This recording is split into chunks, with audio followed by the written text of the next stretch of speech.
Your textbook shows two different variations of the right-hand rule, so we're going to use both variations to solve a couple of problems. Okay, I've just got a length of copper wire here, so let's use right-hand rule number 1 to figure out the direction of the magnetic field. Okay, let's pretend that we've got current flowing through the wire this way, okay, this direction. So if we use our right-hand rule and we stick our thumb out like this, the thumb shows the direction that the current is moving through the wire, okay? So our current is moving this way towards the north. If we wrap our fingers around, that shows the direction of the magnetic field. Whenever you have current going through a wire, the magnetic field around it is in circles. It's in a circular shape, okay? So if we kind of turn it this way, you can kind of see that, okay? So that's right-hand rule number 1. Let's use a variation of that from the textbook to solve another problem, and I call this right-hand rule number 2 just to differentiate. The textbook doesn't differentiate between them that way. I just do that because it makes it easier for me.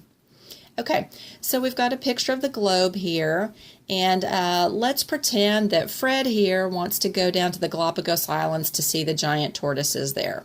So he flies down to Ecuador, and in case you weren't aware, in Spanish, Ecuador means equator. All right, and in his bag here, Fred decides to carry some positive and negative charges for fun. Okay, let's do a thought problem. So assume the magnetic field is directed north.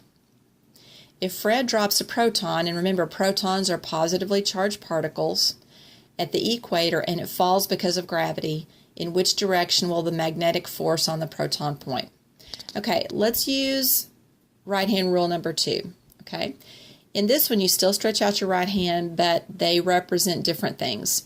This time, the thumb represents the direction that the charge is moving, because the charge has to be moving in order to produce a magnetic field. Okay, so the thumb represents the direction of the charge that's moving.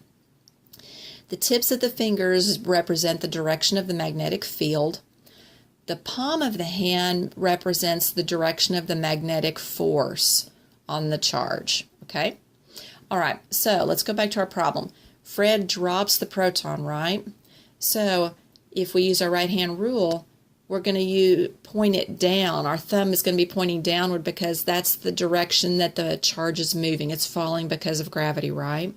Okay. Our fingertips are pointing north because that's the direction of the magnetic field. They tell us that in the problem. So which direction is the palm of my hand facing? Well, it's facing east, isn't it? So that means the magnetic force on the proton would be pointing east. Now, what if Fred had decided to throw the proton up in the air? So it'd be working against gravity, okay? So this time, we use our right-hand rule, and our thumb would be pointing upward because it would be going up against gravity. Our fingers are pointing north again because that's the direction of the magnetic field. Which direction is the palm of my hand facing this time? It's facing west, isn't it? Okay, so that's how you use the right-hand rule. Now you might be wondering, well, would the right-hand rule work on negative charges as well?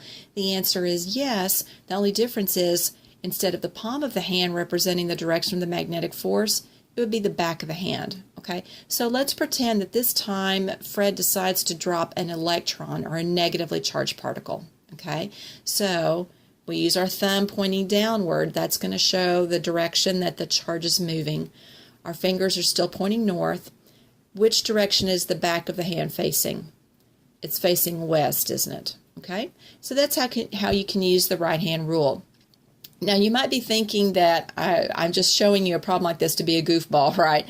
Well, no, I'm showing you this problem because you're going to see something like this in your very near future. Hint, hint.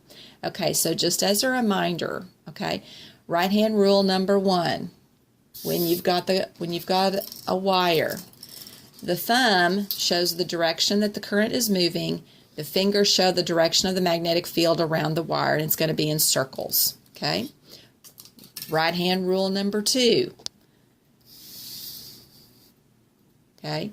The thumb shows the direction of the moving charge.